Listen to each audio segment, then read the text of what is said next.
blocker of Hextall. Fed around to the far side. Flyers a little lax in picking up Robinson, who puts it cross ice off the body. Breakaway Eklund. He's gone for the hat trick. He's in. Shot. Score. Hat trick, Pelle Eklund.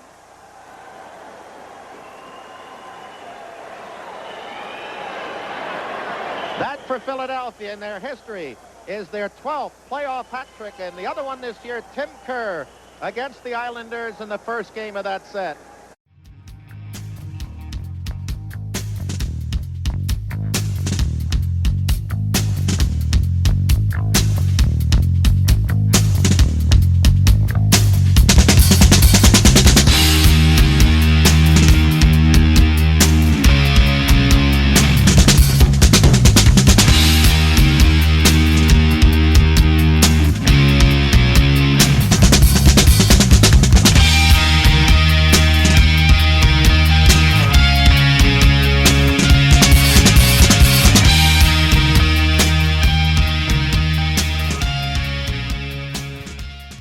Hey everybody, it's Isaiah, and I'm here with Chef B, who's going to tell us about one of our sponsors here. Chef? Yeah, O&B Puckcast is now brought to you by Summit Public Adjusters. The winter months can be especially hard on our homes, from roof damage and peeling siding to frozen pipes and toilet overflows. Call Summit Public Adjusters before you call your insurance company. Dealing with your insurance company can be stressful and confusing. Let Summit Public Adjusters take the stress out of the claim process by having our guys work for you. Get the most for your money and your repairs. The next time the big snow or the rain leaves you with some home damage, contact us for a free consultation. Summit Public Adjusters are licensed in Pennsylvania and New Jersey. Learn more at summitpublicadjusters.com or call 215-752-0560. Just tell them that the chef sent you. Yeah, what was that number again, Chef? 215-752-0560. That's terrific. All right, we're going to carry on with the rest of our show. And we are back. It is Isaiah. Welcome to the O&B Puckcast, episode 205, brought to you by FlyersNittyGritty.com. The Flyers are back off of a three-game road trip out west. They got 5 out of a possible 6 points.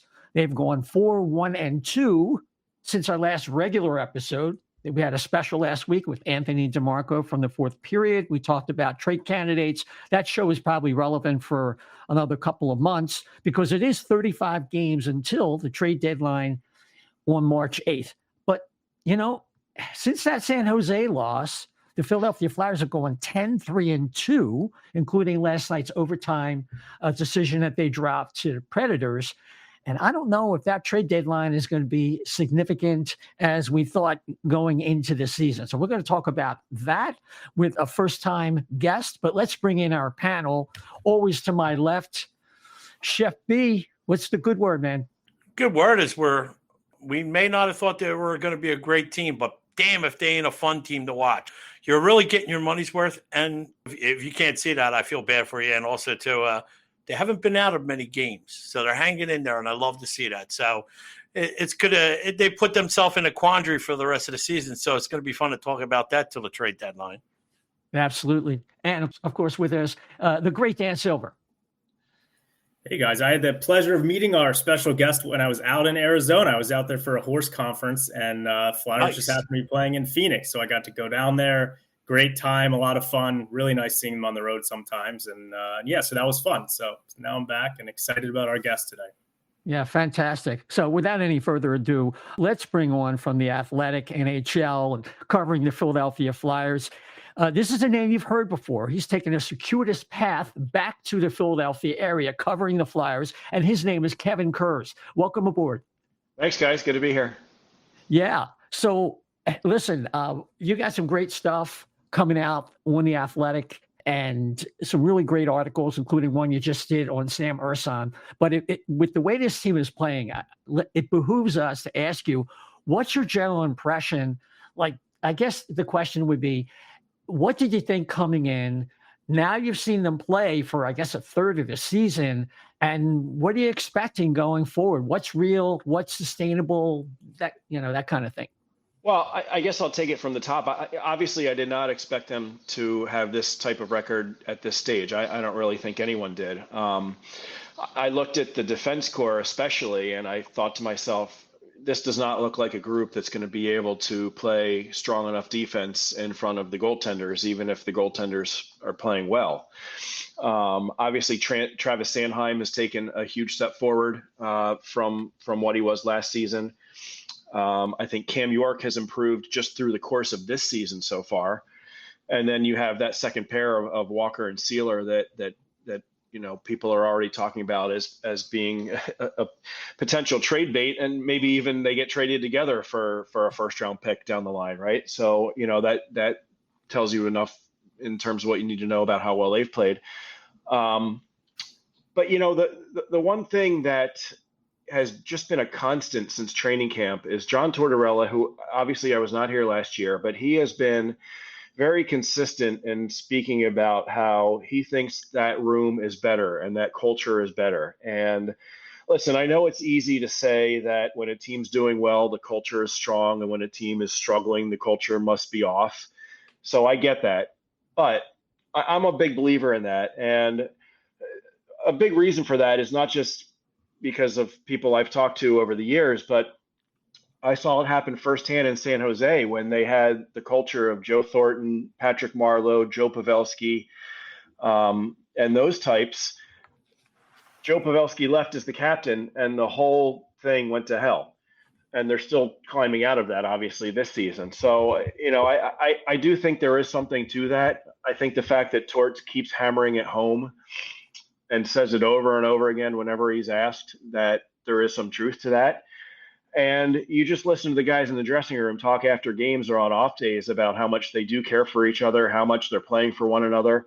That's what makes hockey great. That's the best part of hockey to me, is that it's a sport that is so reliant upon guys playing for the guys next to them and going out there and playing a physical style, if that's your game, diving in front of a shot, if that's, if you're out there on the ice in the final minute. And these guys are doing that. And you guys, I don't have to tell you guys that. You've watched every game. I think that's most evident on penalty kill, but it comes across in 5-on-5 play too. So there's a lot of good things happening here, I think. I think they can hang in the playoff race for a little while longer, for sure, because I don't think the Metropolitan Division is all that strong. So it's going to be interesting. Yeah, there's no doubt about it. I mean, you watched the game last night, and it kind of, is very typical of what we've seen this year. It looked like the kind of game that they were going to kind of let get away from them. They were getting goal lead, if you will, in the very first part of the game. And then Couturier scores that late goal in the second period. And then I saw an intensity that we saw somewhat in Arizona to a greater degree in the prior game versus the Avalanche. I mean, we're talking about a team that's probably top 3 or 4 in the entire league. And there was just this intensity and compete that we haven't seen in like a decade, since I think since 2012. Yeah. And you have guys that never used to block shots. It's like they're having a competition of who can block the shot. I mean, the desperation, what you're talking about, Kevin, about how these guys are playing for each other, not just trying to compete for themselves or points. They got each other's back. And we haven't seen that. And full credit to John Tortorella, but also some guys that left and some guys that came back, like Cam Atkinson and particularly Sean Couturier. Yeah. Yeah, there's no doubt about that. And listen, as a team, you're going to need more than that. That really just has to be a foundation, right, in this day and age. And I think we're going to see some stretches throughout the course of the year where this team has trouble scoring goals, right? Everybody watches the power play struggle, and the biggest reason for that is because the roster still lacks that elite level skill that you really need if you're going to compete for a Stanley Cup. These guys don't have that yet. So there's going to be, I think, stretches 2, 3, 4 games at a time where they really have trouble scoring goals. But as long as they have that foundation in there of the hard work and the tenacious play and a strong penalty kill and strong goaltending, you can win games. You can win enough games that way to hang in the playoff race. Yeah, no doubt. Chef, you had something? Since we're speaking of the playoffs, I don't know if they get there, and that's not even the question. The question is, right now, they're hanging around, acting like they're a playoff team.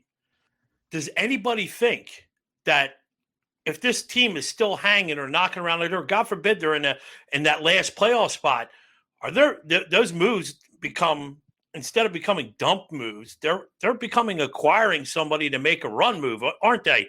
Or am I just overseeing this team? Because what I'm hearing from the team and what you're saying too, and you all see it too, is there's something that sparked that hasn't been with this club in a long time, and it's not about me anymore. All right, it's we. So right. I'm just wondering what you guys think. What's it said, because they put themselves in that spot now, because I think Briere and Jones are in that position. Like, how do you deny it when they're feeling it? And this team that hangs around in that playoff spot all year long and puts out that work, do you reward them or do you kill the room? And I'm worried that they're in that spot now, that if they trade away and not go for it, if they're still in it, they're going to kill the room, and it could kill the fans' hopes. Well, they're not going to deviate from the plan of building for the future, right? They know that they're going to have to find these elite level players through the draft, through development. In no way is this team going to make a move for a rental player that costs them assets for the future. So, what they could potentially do here is, I don't think there's any rush to do anything now, for one thing, especially a guy like Sean Walker. His price is only going to go up as the days and the weeks go by here, as more teams accumulate cap space, maybe as there are other injuries around the league. There's no rush to do anything right now. So that conversation for me, it's still a little bit too early to be having that conversation. But that said, in the numerous discussions I've had with Keith and with Danny, they're not going to change their plan. That's just not going to happen. They've said that over and over again. Whether you listen to what he's telling me or telling any other reporter, it's not going to change.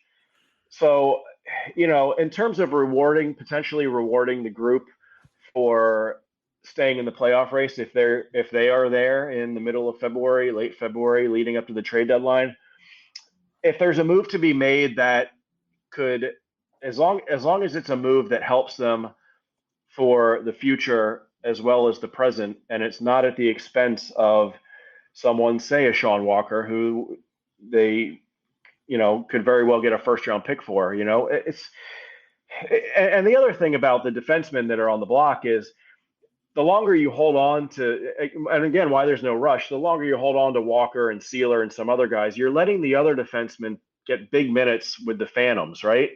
We saw Emil Andre come up at the beginning of the year. He wasn't ready. He couldn't handle the speed of the game.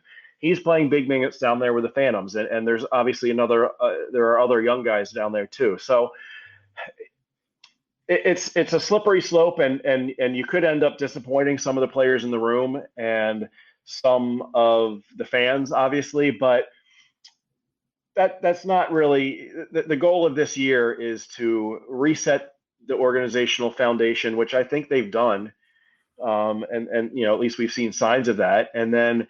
We'll probably see Cutter Gauthier come later in the year, right? He could be an addition. But again, nothing's going to change. They're not going to do any short-term moves that for any sort of pending free agents that is going to cost them assets for the future. Yeah, gotcha. Dan? Yeah, I mean, the interesting thing for me is that I think that we would all probably acknowledge, and the Flyers front office would acknowledge, that the rebuild is probably in a more advanced stage than most people thought heading into the season. I don't think anyone predicted that the Flyers would be in a playoff position come this time. So when you specifically look at the defense core and you look at the decisions they're going to have about whether to trade Walker and or Sealer and or to look to trade Risto, is that theoretically, again, if Cutter Gauthier, arrives at the end of this year, early next year, I think there's going to be some growing pains with him, just based on watching him in college a little bit. I think him and Torts might not see eye to eye on some things. But let's just say that, by the middle of next year, Gauthier is a steady contributor for the Flyers, improving their power play. They've got York and Sanheim who are looking like, they can be capable, first pairing guys. The question is, when you're looking at if you're going to try and trade a Walker and or a Sealer, is that, as Kevin talked about, like Emil Andre, it doesn't look like he's NHL ready. Like Igor Zamula, I'm still not convinced that he's going to be a consistent NHL defenseman. I don't think Ronnie Attard is going to be a NHL defenseman. So you've got to look at, like, if you think that the rebuild is sort of in an advanced stage, more advanced than you thought, and you think, hey, next year we could really make a playoff push, are you going to move Walker and Sealer and or Risto with really no one in the system to sort of take over those second pair responsibilities right now, at least in my mind? You don't really have many more defense prospects on the way. Like Oliver Bonk is probably 2 to 3 years away. They'll probably take 1 or 2 defensemen early in the draft this year. But if you trade those guys away, and people talk about, oh, you could trade Walker and then re-sign him. I mean, it's probably not going to happen with a guy like Walker. So if you trade those guys, what are you looking at next year for your second pair? Does it make more sense just to extend Sean Walker for another few years? And I've been firmly in the camp of, look, we need to trade these guys for assets. If you can get a first-round pick for Walker, you should do it. But I've been thinking more and more about the conundrum of, if you really want to compete next year, what's that second pair look like? And where are you going to find someone better than Sean Walker? So, Risto's an interesting case. I'm wondering if they could find a suitor for him to take the rest of that contract on, if maybe Walker being here makes him a little bit more expendable, if they could find someone to take him. They've been giving Risto power play minutes. I know they're talking about sort of keeping Sanheim fresh and paying attention to his minutes, but part of me wonders if they're Let's take a timeout because I think you don't want to get way too ahead. You're talking way down the line. There is so much stuff that can happen between now and the trade deadline. There is so many different things, so many different directions this could go. The decision they have to make on Sean Walker is, do they envision him as being part of the future? And at just 29 years old, he could very well conceivably have a good 2 or 3 years. So, if you're moving up the timeline with the rebuild and you think, all right, maybe instead of 3 years from now, we can compete 2 years from now, that maybe that's a deal that does make sense for you keeping him around and you move Ristolainen. But again, I know there's a tendency among a lot of fans out there to want to look 1, 2, 3 years in the future. And it makes sense. And obviously the management group has to do that. But things can change in this league, and things can change with individual players in this sport so quickly that I think right now you just got to be in the mindset of let's make sure that these young players that they have keep progressing. The Owen Tippett's, Bobby Brink, Tyson Forster. Listen, they're off to nice starts. The NHL season is a grind. Are they going to be as effective at the end of February as they are right now? We don't know that yet. Is Travis Konechny going to be making a push for 40 goals? We'll see if he can keep it up. So I would just say pump the brakes a little bit on trying to project too far in the future, just because, again, there's so many different directions individual players and teams could go. And I'm sure Danny is probably looking at his roster right now, looking at potential pieces that he could move. And there's so much up in the air right now that you really can't, you really have to be careful, I think, when you look too far ahead. So that sort of leads into the question, Kevin, I was going to ask you is, Chef, Isaiah, me, Flyers fans, we've kind of been living this organization for the last many years. And so the fact that they haven't won a cup during my lifetime, and they've sort of been in this perpetual state of mediocrity, at least for the last, 9 to 12 years, where you're sort of, you're on the cusp of making the playoffs, or you're making the playoffs. You're really not drafting top 5 all that often. And so for you, someone who's, he covered the Sharks, covered the Islanders, and this is your, first year day in, day out with the Flyers, you have I would imagine you have kind of a different perspective than we do. Like, what is your take on sort of the state of the organization and, where you see it heading? Because for us, because of what we've been subjected to, we're trying to look forward to when this team could really be a cup contender. Right. So like, for you coming in, it's a unique perspective from us. Where do you see things sitting right now? You know what? The one thing, I covered 2 organizations that never really had any good young players. And I felt like I was always getting a lot of flack online when I would point out that, listen, this kid that was drafted 27th overall in the first round, who might be having a good year in junior, he's no sure thing, right? And that happened especially with the Sharks. They were always picking these guys late in the first round, or they wouldn't have a first round pick, and guys would be tearing up whatever league they were in. But like they weren't high pedigree draft picks. So and every fan, I know every fan base wants to look at their team's prospect list and say, boy, this guy, we can pencil him in as the second line left wing, and this guy is going to be a great power play quarterback on the second pair, where it's like chill. These guys might not be that good. So that was always the case with the Sharks. And as it turned out, those guys weren't any good. And that's why they are where they are today. The Islanders didn't have a very good, I was only there for 2 years, but they didn't have a very good prospect pool either. And it's one of the worst in the league right now.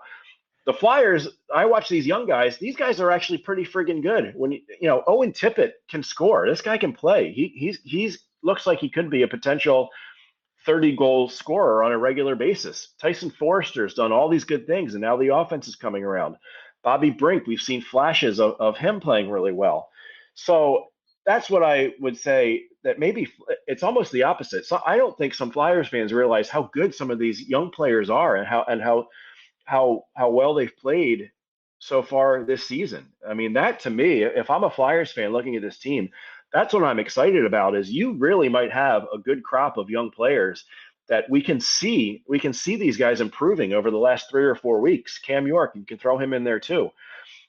That's important. Those are the guys you need to be established NHL players. So then when if Mitchkov does come over and he, becomes a superstar, well, you've already got all these good young players in place that by then are going to be strong, established veteran players that every good team needs, because you can't win in this league without depth. Yeah, that makes sense. I mean, the claim to fame, or our little market segment when you talk about Flyer podcasts, is we followed this team for 30, 40, and 50 years. I'm the 50-year guy. And I mean, make no mistake, I was around in the for those teams in the 90s, and then I worked for the team from 2000 to 2010. So I'm aware of the history. No, but I'm just saying, aware of it. I mean, the Flyers were the kind of team where, except for like a draft here or a draft there, as you well know, Kevin, they were used to bringing in players through trade or free agency more than anything. Oh, yeah. Yep. And it was the exception for it to have a Justin Williams or a Simone Gagne. And then that had to change with the salary cap and when Holmgren took over. And then all of a sudden it didn't.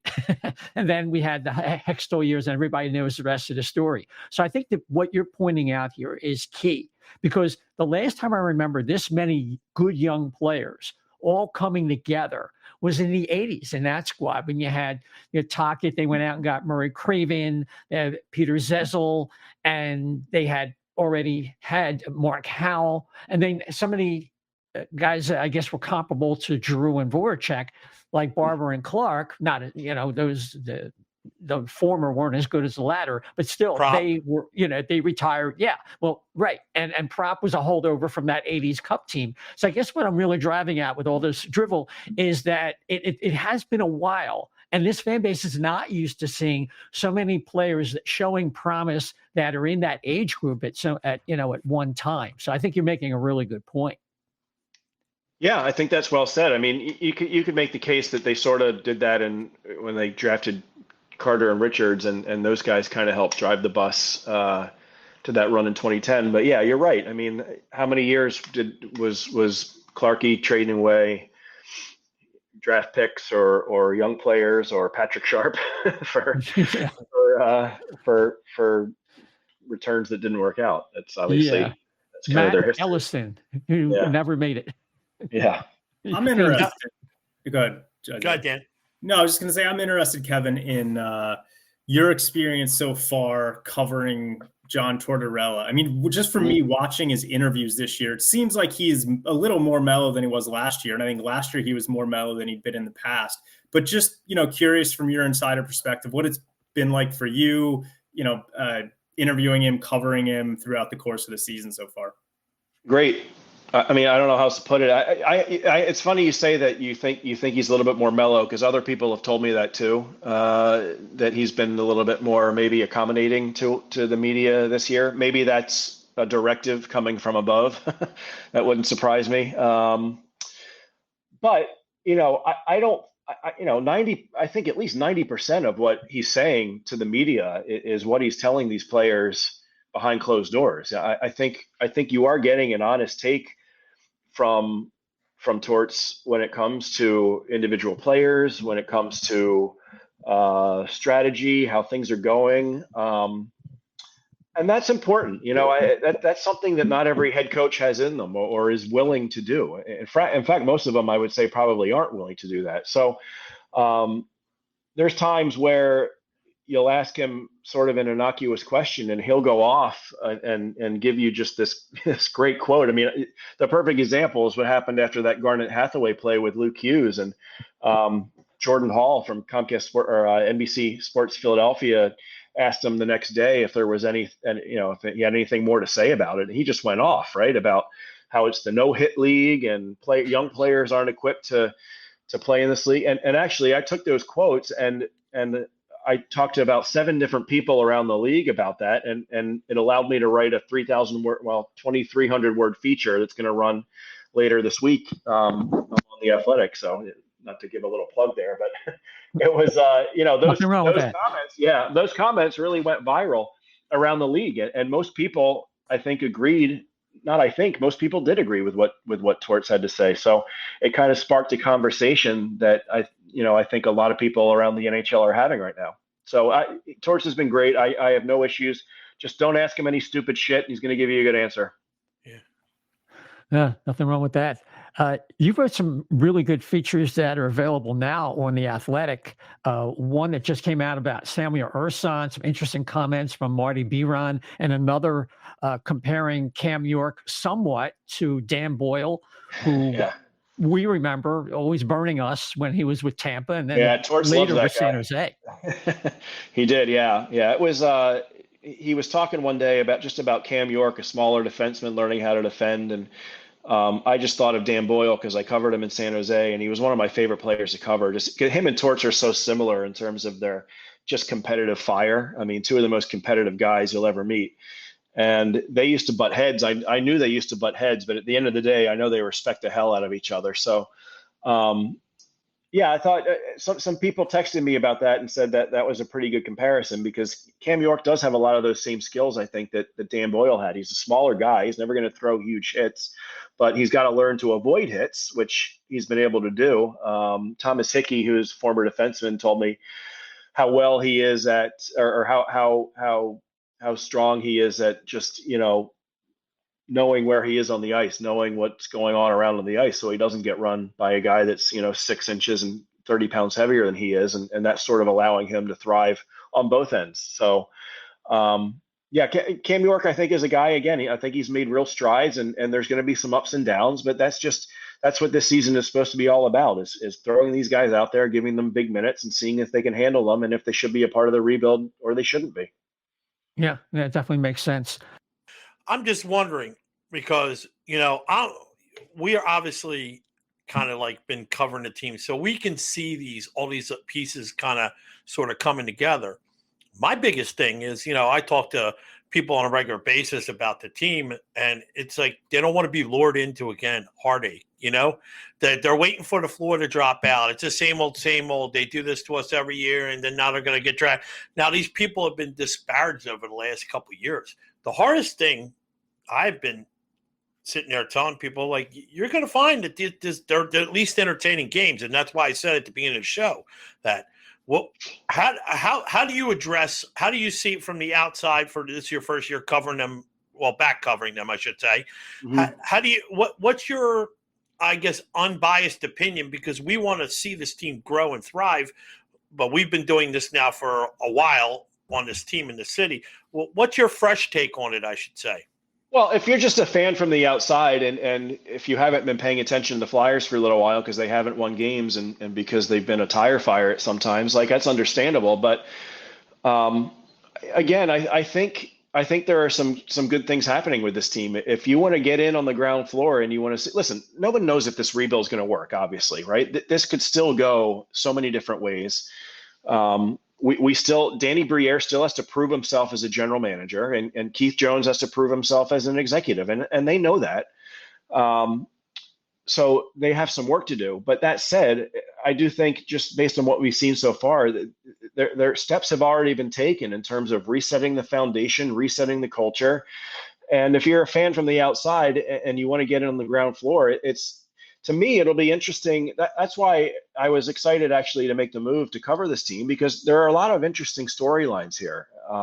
Whether it's individual guys that are either going to make it in this league or they're not going to make it in this league, or just as a team that's hired 2 guys that everyone in the city of Philadelphia who's a hockey fan knows, are they going to be able to successfully form a, I guess, triumvirate with John Tortorella and get this thing back going in the right direction again? And so I think it's interesting. There's a lot of compelling stuff happening. It doesn't guarantee they're going to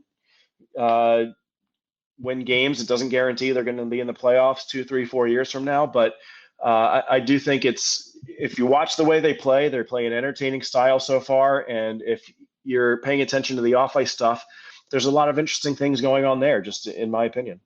Yeah, absolutely. Kev, I think we're going to wrap it there with your particular segment. I really do appreciate you taking the time out of your busy day. Tell the folks where they can get your work, contact you on social media. And of course, you previewed that article coming out about the no-hit league. We're looking forward to that. Yeah, I mean, I'm part of, we got 30 hockey writers at The Athletic. We have the biggest NHL newsroom anywhere. And I work with so many talented people. There's always interesting stuff on the site. I'm covering the Flyers full time. It's a little different from the coverage of my predecessor, who was a little bit more numbers oriented. So, I'm not anti-advanced stats. I think there's a time and place for them. But I also think it's just as important, if not more important, to talk to people around the league, get their take on what's going on. I talked to Marty Baron about Sam Ersson. He gave me some interesting insight there. I talked to Dan Boyle about Cam York. More insight there. So, I'm going to try to produce those types of stories where I've been doing this for a little while, and I know a lot of people around the league, and I try to utilize that as best I can. And again, I'm on the Flyers full time, and I'm going to be around throughout this rebuild, hopefully. Fantastic. And people follow you on social media, on the app formerly known as Twitter. Yeah, I'm on Twitter. Yeah, it's K Kurz NHL. I'm not a huge in-game tweeter, but I am on Twitter, yes. No, that's fine. Or whatever you want to call it now, yeah, X. Yeah, exactly. Kev, again, thanks so much. We look forward to having you back on again sometime soon. Yep, I enjoyed this. You got it. All right, you got it. Take care. Take care.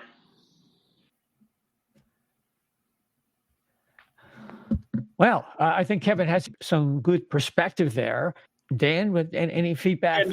I think the point he made was really interesting about how being in San Jose, they sort of had these prospects they thought were going to pan out that never did. Same thing in the island. So it's interesting to hear him say that, in his eyes, guys like Forster, Tippett, Brink, York, they're all kind of playing much better than the young kids that he saw came up through those franchises. So it sort of gives a little bit of nice perspective for the fans here that, we think we're not going to be able to become a cup contender unless we, get another top 5 pick or another top 3 pick, or at least it's going to be a lot more difficult. It's nice to hear him talk about how good from his perspective a lot of these young kids are. So that was kind of nice to hear. And he's done that following organizations that were run better than the Flyers were for the last decade, especially San Jose. I mean, they made it to a final, and I always thought that they underperformed over the course of their time, but they were a thrilling regular season team to watch. And they were a great team for many, many years.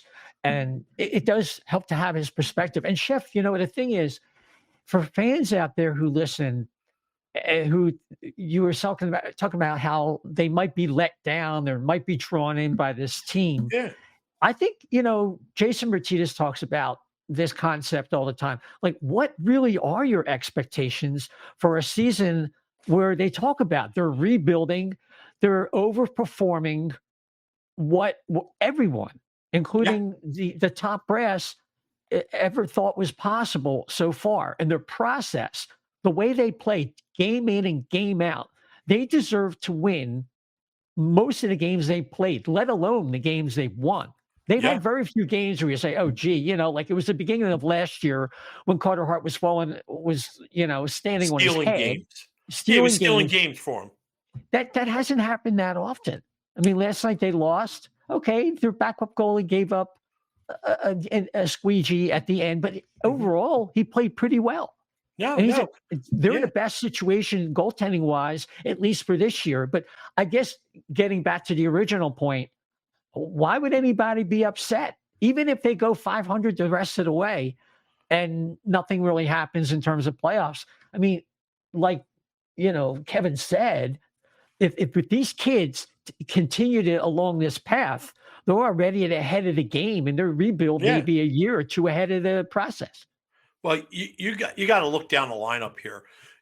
Like the most to me, one of the most important things he said was how well Cam York he thinks is developing, which is a huge plus for us because that's one less spot on the D we got to fill. Because remember, that was all of everybody's questions this year. Ironically, was the biggest thing was they might score goals, but they're going to let up a lot. Even if they manage to score some, they traded a lot of stuff away.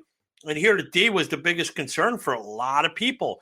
And Cam playing well. And, we haven't seen Risto, arguably probably one of the best defensive last year. But look how, we're going to have to start calling him Travis Mannheim instead of Sanheim because the dude is a beast anymore.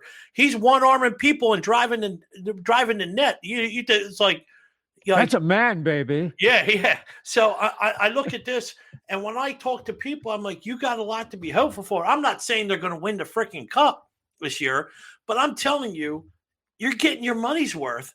And like people are like, I think it's just they've been bad for so long. They don't want to pay attention to them. They don't want to because they don't want to get sucked into watching a game every night or whatever it is. But I look forward to it now. Yeah, but those are the kind of people who are waiting for the Eagles season to end. A lot of those people you talk to. It's like when the Eagles season's over, then they'll pay attention to hockey. But I mean, I mentioned Samuel Ersson. By the way, I have the numbers to back up. After that kind of like quasi disaster, since November 3rd, he's going 5-1-1, 922 save percentage, 1.96 goals against average. So Sam Ersson's been pretty solid. And a shutout in there. Yeah. And he's the kind of guy who I think he'd play even better if he had more work. But that remains to be seen. Right now, he's a backup. We don't know. So, but remember though, last year when anybody but Carter Hart got in there, your heart sank a little bit because you didn't think you were even going to have a chance at a game. Now I'm comfortable watching a game with Samuel Ersson playing, and I'm actually like, you know what? I'm kind of excited because I want to see him do well too, because he's proven that he can handle it now. So this team is proving they can handle stuff, and they're in games. It's entertaining, and you're right. They deserve to win a lot more because they're playing like a team should. Now they might not they don't have the skill level, but there are a couple guys that are doing very well. Konecny's on pace for 44 right now, and I think in that range, 44 to 46, goals, somewhere in there, yeah. And Farabee, for God's sakes, he had a little bit of a lull there for 2-3 games, but he's still on the pace for 30. So it's kind of like you're getting scoring, and then you're getting the supplemental scoring. If you could ever get Atkinson, which I'm starting to agree with Dan that he might be the piece that has to go because he doesn't have a place on the team anymore. He seems to be, ironically, and this is the most funniest thing, he was the one for Advocate to bring Torts here because he worked with them and you thought he was going to fit best into his system. But as you can see, he kind of seems like the odd man out anymore. And I feel bad about it, but if you're going to build a team, you got to cut away the things that don't work. And he's having a tough time right now. Yeah, he's 34 coming off a spine injury. And he was playing on adrenaline earlier. I think I think we all kind of know that that's going to resolve itself. I'm not too concerned about that. But yeah, I definitely think that he does stick out a little bit like a sore thumb, but he's still useful on a penalty kill. Just number. And Dan, did you read that thing from Sport Logic where they compared the difference in all situations expected goal per game this year versus last year? And they took the whole league. The Flyers have had the greatest amount of improvement of all the teams in the league. They're number one in improvement from year to year. And I think that's the kind of stat that makes it stand out in bold relief. What a better team they are. And credit to John Tortorella and the guys for buying in. This team looks real this year. And, the biggest thing that we kind of talked about, the biggest question mark was, for me, the biggest question marks going into the season were the defense, because you took out Ivan Provorov, who was playing 27 minutes, and you're replacing him with Travis Sanheim, who was not good at all last year. And Sanheim has been better than Ivan Provorov has been the last few years. That's how good he's been. And then Sean Walker and Nick Seeler, you weren't expecting to be kind of this really good second pair that they've become this year. And then the other question mark for me was that I didn't think Carter Hart was going to be around this year because of the Hockey Canada stuff. So the NHL hasn't done anything about that. And so he's here instead of having to rely on Sam Ersson and who knows who else, Sandstrom or Cal Peterson. And so those things have occurred. The defense is much better than I thought. The goaltending is much better than I thought. And the youngsters have come along better than I thought they might. I mean, Tyson Forster looks like a first-line winger right now, the way that he's playing. And that whole first line's been really good. Sean Couturier has been very good. That was another question mark. So you throw in all that stuff with the expected improvement that you get from the second year with Torts' system, and they look real, right? They're playing very well. One of the things, you look at the standings, though, and they are fourth in the division in points percentage. They're ahead of the Caps right now by 2 points, but the Caps have played 3 fewer games. So the Caps, who I didn't think were going to be good at all, actually have a higher points percentage than the Flyers. And the Hurricanes are below the Flyers right now. Like, are we really expecting the Flyers to stay ahead of the Hurricanes all season long? I doubt it. So it's kind of going to be quite interesting to watch what happens with this team as the season goes on, because the division is pretty good. Right now, they're 8th in the conference in points percentage. Yeah, they're the last wild card. But they're much better than we thought they were going to be, and it's exciting. I mean, we kind of have to get over the fact that this team is not going to be drafting top 5 again, probably during this rebuild, barring some kind of lottery miracle. But we lucked out and got Michkov last year. I do wonder sometimes, and it would just sound like sort of whining or whatever if I was doing it on Twitter, like what would have happened if we had not have drafted Michkov this past draft and we were this good this year? I mean, people would really be whining about the fact that we don't have any potential superstars, but we did. We got him, and that might be enough when you look at everything else that's in this organization right now. You had just said you didn't, how great all the young kids are developing this year. Well, not all, but there a lot of them are, but not all of them. But they're developing better than they anticipated. It's kind of funny because when we all started this a couple years ago, and you were on the show, you said we were all, we expected this 2.5, 3 years ago. Remember, we had talked about how those prospects were waiting for them to take that second step because they were all half seasoned and they come up late, and it was something. I guess it's finally glad to see that now, don't you think, that they're actually making that development? I think we were saying that we were waiting for that wave of those crop of kids to actually take that next step. And it looks like some of them have now. Yeah, it's great. It's Tyson Forster's a guy that I didn't expect to develop the way that he has. I mean, when they draft, you just don't know. You draft a kid in the 20s who looks like he's going to be hopefully an NHL goal scorer, and he's kind of developed into this really good two-way winger who is also going to be a very good goal scorer. And then Bobby Brink, we didn't know what to expect from him because he was injured most of last year. I didn't expect him to be this good in the NHL as he is this year. There's always been some high hopes for him. And then Cam York, you really see in season kind of taking the next step. I mean, I think he could be a first pairing NHL guy on a cup type of team. I really have grown to appreciate Cam York's game.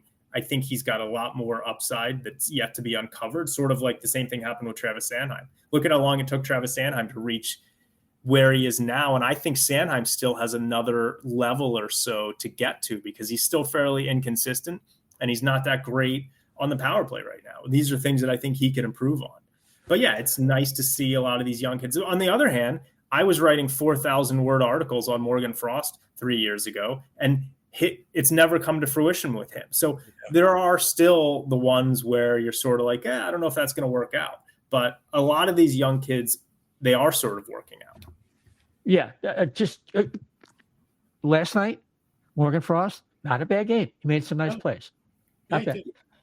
Tyson Foerster, did you see speaking of the Athletic, Dom Lucian and Shayna Goldman had these grade cards. I guess 1/3 of the way, each team had a grade card. Tyson Foerster graded out defensively in the 99th percentile defensively. Wow. It's just I missed crazy. that. And if you watch him play, you can see it. You can see his play along the boards and how he gets a lot of seemingly. I don't have the numbers in front of me. I mean, it seems like he gets a lot of takeaways, blocks a lot of passes. He's blocking shots. Of course, he's taking shots, getting more. He's had a few more goals lately, and he's setting guys up. I mean, that's someone compared him. I was reading an article the other day. Someone compared him to Mark Stone, a young Mark Stone. And I'm like, I like that. I never would have thought about Tyson Foerster and Mark Stone in the same sentence, but with the way he's playing defensively, who knows? Maybe he could become a Mark Stone type of player. Maybe. I mean, and look, and another thing. Now, I'm going to turn it just. What could go wrong and kind of deep six this thing? Because going into last night's game, since Veterans Day, November 11th, the Flyers' penalty kill has been operating at a 95.2% clip. That has to be unsustainable. So there was, and Tortorella said it himself, like about, 5 games ago at a press conference or before a game at one, his availability, they call it now, that this is going to go backwards. We're not anticipating it. We know it's going to happen. We're not looking forward to it, but this is an area that if their power play doesn't shore up even a little bit, which, is an area for improvement for sure, there's no way they're going to be able to kill penalties at this rate. But, even if they give up a goal here or there, they're still threatening offensively on the PK. So it's fun to watch. It's not like they're in that passive box that Lappy was teaching and you're there like just waiting for the other team to victimize you. Yeah. Well, if you look, the cool thing about their PK now is it seems like if you watch, I don't know what the set plays are called, but when they're in the box and they turn into the diamond or a modified diamond, if you're looking at that guy up top is always like ready to break and run, anticipating that the guys are going to make a play because they collapse to one down or they go back up. That their puck support on a PK has been amazing, and they're keeping guys to the outside. So a lot of times they're not giving away those prime chances right in front, and if they do, like look, it wasn't Sealer that blocked the shot last night, but it was Palin. But they're all laying in front of shots that get blocked, and when they do make that mistake and it gets into the middle and the prime top of the circle, guys are laying out going, all right, I messed up. I got to make up for this because I want my time on the ice. I don't want to sit on a bench. So it's been refreshing to see them go, you know what? And that's what I guess in game they're honoring their mistakes and they're correcting them. And I like that. Yeah, absolutely. It's been fun to watch them compete. But here's the deal, though. We're still very heavily dependent on centers that, the depth right now is shaky. Cates has had to go off to a bad start. He fractured his foot. I think he's out for at least another 4 to 6 weeks. So that's something we're not sure necessarily if he's best to stay at center ice. That'll be something worth watching. Center, of course, is the one position, in my opinion, and I think most people would agree, that has the least amount of depth. They need a number one defenseman, but the Flyers do have a lot of defensemen who are probably of some NHL quality. I don't think they can say that about what's going on at center ice. We've talked about Frost ad nauseum. So I'm thinking if there's something that could sink the Flyers season, it's the health of Sean Couturier.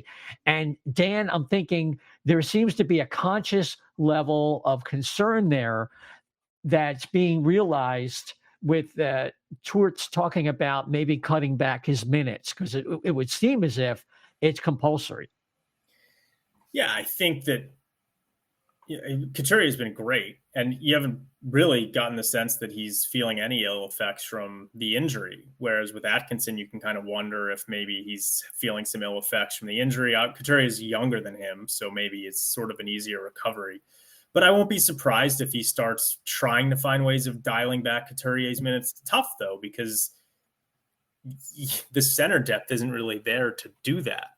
But you do want to kind of keep in mind that without, maybe Cutter Gauthier becomes a center in the NHL. And so that adds there. But the teams, their biggest area of dearth in the prospect pipeline is at center. So you kind of want to hope that Sean Couturier is going to be able to play at a decent level for most of his contract. So from that perspective, if this year is more rebuilding and isn't sort of the utmost importance, I think maybe you do want to try and figure out a way to cut back on Couturier's minutes so that you can prolong his durability, through the years.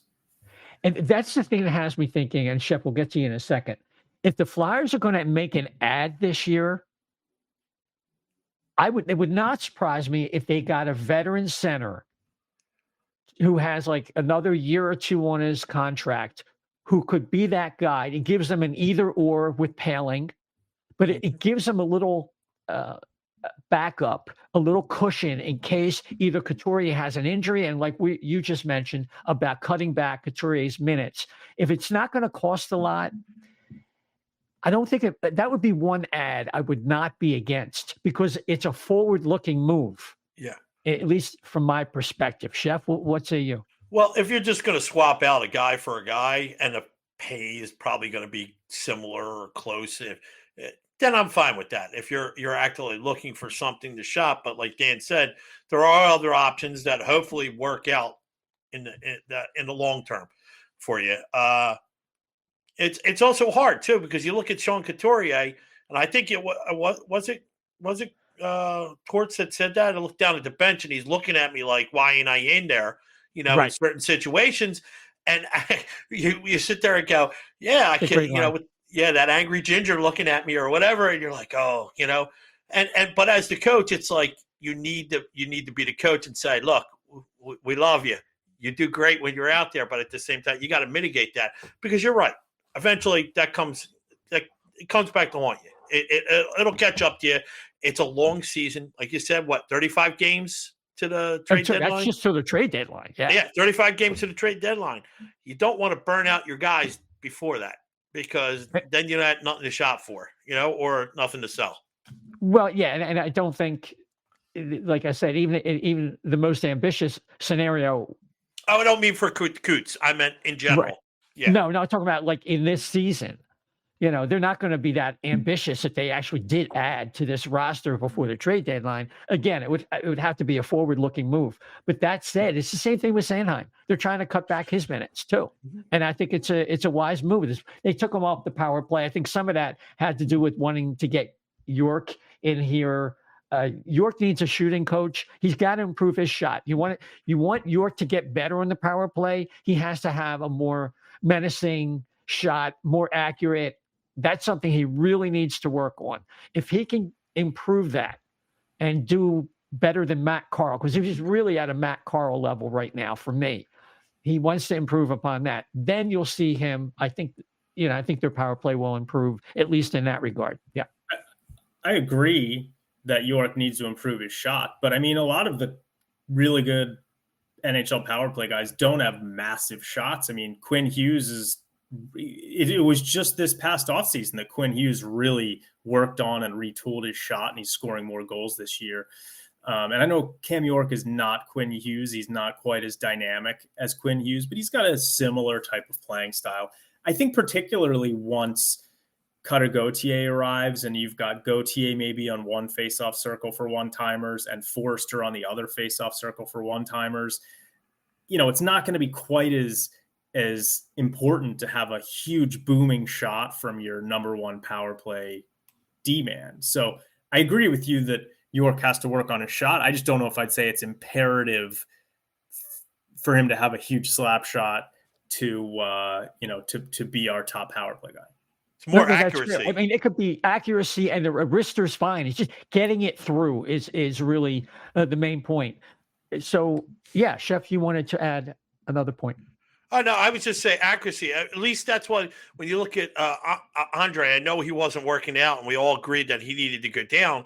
One thing, though, when he was on that one or two power plays at the beginning of the season, at least his shots got through, and they were on net. And that was a big deal, because even then we see it. I agree with Dan. You don't need that huge booming shot. You need just a shot that's going to get close, or it's a fake out or a quick wrister or something. Like Forster, that's not a slap shot. He's got a great shot, but he's not winding up. It's just coming out fast. It's amazing how fast it comes out sometimes. I just think if you can get that to be more accurate too, it's not just from the point too. A lot of times we're missing the net on these power plays, which have gotten better. They're getting better, but when they're doing it, they're missing so bad. And because a lot of these are set plays, players are in certain spots, nobody's covering the far point, and that puck ends up leaving the zone too. So, and you're putting yourself out of position. So if they can get more on shot on net or right in front, I think they'll have a better result out of that. Yeah, you don't want those shots to turn into outlet passes for the other team, and that happens way too often. We've had Russ Cohen on here, and I know the last show that we did, we talked about them improving their shooting, and I think Tortorella was talking about Angelo Ricci is their skills coach, and these guys, both Forster and Tippett, were on the list to get some tutoring in that regard. I'd like to see them improve in that way. But we'll have to see what happens. Just two more things before we call it a wrap for tonight. There was an interesting two-part interview by Charlie O'Connor talking to Briere, and this is something Kevin talked about. There's no way the Flyers are going to abandon what their overall plan is. They're not going to get sucked into this year. And it's something I was referencing earlier. You were talking about, Chef, about these fans getting a little carried away. I don't want to get sucked in, but what are your expectations? But Briere was pretty resolute, and he had some interesting things to say, particularly in the back half of that interview, which was behind a paywall on the PHL Live, about how he really didn't know how to comment about the Hockey Canada thing, and just there's really not much to say. I think he was about as candid as he could be about that and other topics. Now, let me ask you: do you think if that was resolved or already now, and they knew what the result was going to be, I don't think Carter Hart's on his team. I think he's traded already. What do you think? From what I've heard, I had the sense the Flyers were ready to move on from the player under the rubric of this is a 4 or 5 year rebuild. Let's get it started now. And we like Sam Ersson, and we just drafted a lot of depth. We're going to draft, or we have a lot of depth with Kolosov. And then, of course, they drafted two kids, Bjornsson and Zavragin. So, yeah, I had a feeling that he would not be here. Dan, is that what you've heard as well? Yeah, I think, during the summer, we kind of talked about it, that I don't think that the Flyers were expecting to have Carter Hart on the roster for most of this season. I think the expectation was that he was going to be suspended as part of the the World Junior Championships investigation. The NHL never did anything on it. There recently a report came out that they have sort of concluded their report and they're just waiting for their lawyers to go everything with a fine-tooth comb. So I guess I won't be surprised if something still comes out. But yeah, I think the Flyers weren't expecting to have Carter Hart available for this season. And obviously that's changed. And he's been one of the best goalies in the season so far this year. So that's sort of changed some things for them. The Charlie's interview with Briere was really good, I thought. The one interesting part that people were kind of criticizing Briere for was Charlie asked him, how are you going to get better? What is this team missing? And Briere said, well, it's, we've talked about this before. It's the high-end talent. And then Charlie said, well, if you're not drafting high, how are you going to get the high-end talent? And Briere could have said something like, well, when the time comes, we can, sign a big free agent or something like that. But it seemed like he didn't really have a good answer for it. I don't remember exactly what he said, but he sort of said like, well, we're going to have to do it with depth, like depth throughout the lineup. So there's still that question of like, well, how are you going to get the high-end talent? You've got Michkov and maybe Gauthier can fill that role as well. But and Briere also left the door open.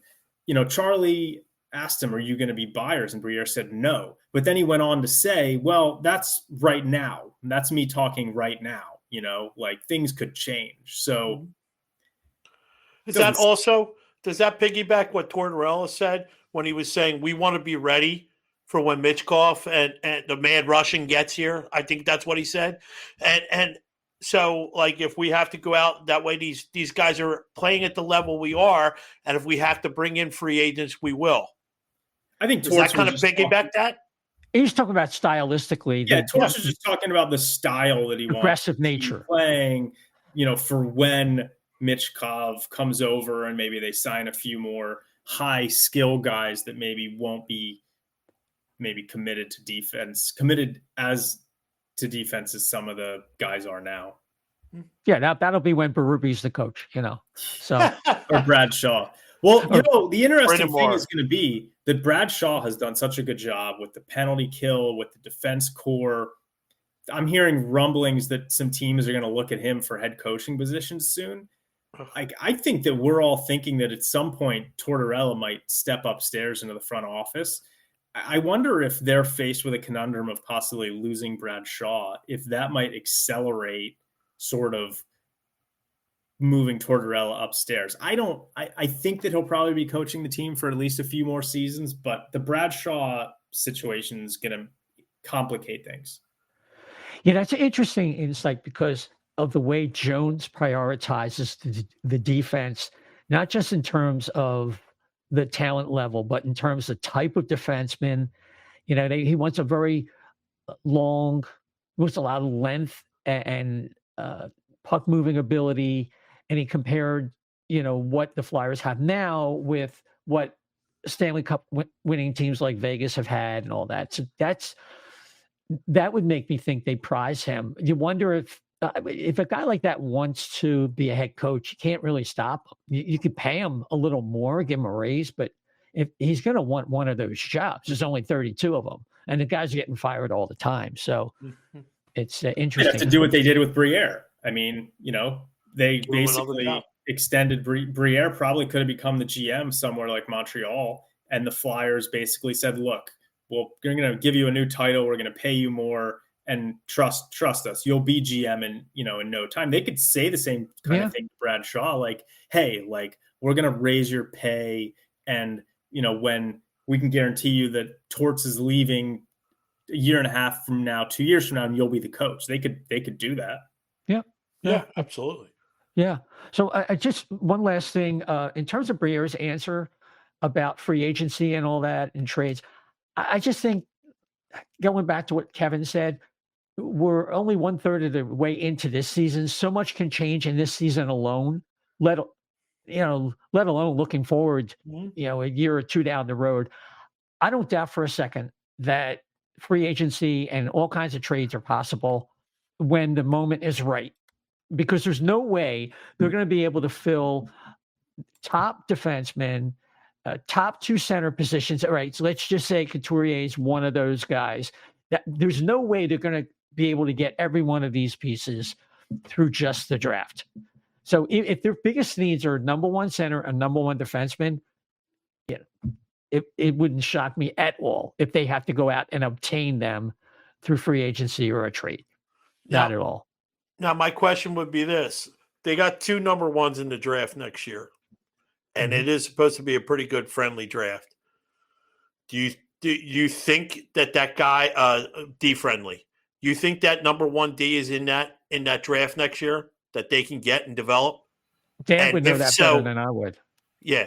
So, and if so, my question is this: how aggressive do you get to get that? Because it's probably your best shot of getting one through your farm system, correct? Yeah, I mean, look, there's probably 12 to 15 defensemen who might go in the first round, and you don't know who's going to become which of those guys is going to become a number 1 D man. I mean, you just never know, right? There could be guys taken in the top 5 that become busts, and but they will definitely have an opportunity to take a very promising defenseman. And the question is just, who do they take and what does that person develop into? Yep. Absolutely. Yeah. I mean, this is the year, I would think. Yeah. Yeah. That's what I mean. I guess that's what I was alluding to. If you're going to make a run at a number 1 guy and have him come up through your draft, I'm guessing that this summer is when you go for it. Yeah, just keep in mind, it does take longer typically for defensemen to develop. So, if you take a guy who's your eventual number 1 D man in the 2024 draft, they might not be on the team until 2027. So you're really sort of extending out the timeline at that point. To get back to what Kevin was talking about, you almost want to kind of, look to the next few years. But yes, there will be some very good defensemen available in the draft next year. Question before we call it a wrap. Jake Zaboral gets waived by the Bruins. This is a guy who was one of the 3 draft picks made in 2015 by the Bruins. Didn't really work out. He's not bad. He has kind of the look of a tweener the way he's played, but he has NHL ability. Is that somebody the Flyers should take a look at? Oh, yeah. I don't know enough about him to comment, other than the fact that if a guy, he's got 16 points, I think, in 70 NHL games, but not whatever. I don't know enough about him to comment, other than the fact that if a team, if teams are giving up on him like that, you'd think that, maybe he's not worth taking a look at. Of course, teams have given up on guys before, but that's a long way of saying I don't know enough about him to really comment. That's okay. I know that his alias is not Matt Barzell. So that was a little mean. Okay. Yeah, it was. The Flyers come back home to play the Capitals tomorrow night. That's a Thursday. Saturday, they're at home versus the Detroit Red Wings. And then they go on the road next Tuesday to play the Devils. That's always, it's so hard to beat New Jersey in New Jersey. And we might see you after that. We may not. We're going to have a WJC preview show coming up sometime this week or next. So we might be a day late. The tournament starts on December 26th, the day after Christmas. So we might be back on the 27th for that show. But play it by ear. Follow us on the X at O&B Puck, at O&B Puck, or at Getter, at O&B Puckcast, at O&B Puckcast to see when our next show will be. And of course, you can follow us on or subscribe on Apple, Spotify, iHeart, TuneIn, Amazon Audible, Google. We have a YouTube page. Just plug in there, O&B Puckcast, a Facebook page. If you could follow and or subscribe, give us a 5-star rating, especially on Apple or Spotify. If you think we deserve it, we do appreciate it. Because when you do all that kind of stuff, we move up the charts when people are looking for a Philadelphia Flyer podcast. So it's time for the last word. Chef, you go ahead. No, just enjoy the team, man. They're playing good. They're fun to watch and enjoy everything. Right now is not the time to be critical, and when they get towards that trades deadline, you could start taking it more seriously and figure out what you're doing. But you can argue with me. I'm on the social media site X, and you can reach me at Chef the Left B on X. Absolutely. Dan? Yeah, for me, it's like a sort of a relief that we know that they're sort of everything is trending this well right now, because we don't have to. They're playing so well that you just don't even have to worry about the whole tanking notion and argument, because it's just not going to happen at this point, right? Like, they're not going to be one of the worst fives teams in the league this year. So even if you were on the boat that they should be doing that, it's just not even a reality right now. So that's kind of nice that we're past that point. You can just sort of enjoy the team, root for them to win. It was really nice. The Phoenix Arena is very cool. If anyone has a chance, I'd say go out, go to a game in Phoenix, go to a game in Las Vegas. Two really fun arenas. I mean, the Phoenix Arena is 5,000 seats. It's like a very intimate arena. It's very new. And it was a fun experience seeing the Flyers there. And you liked it even though you didn't have a mullet. I did. I didn't have a mullet. And yes, correct. So, and folks can find me on Twitter at dsilver88. All right, fantastic. Well, I think that's it for tonight, folks. So until next time, everybody, thanks for listening and take care.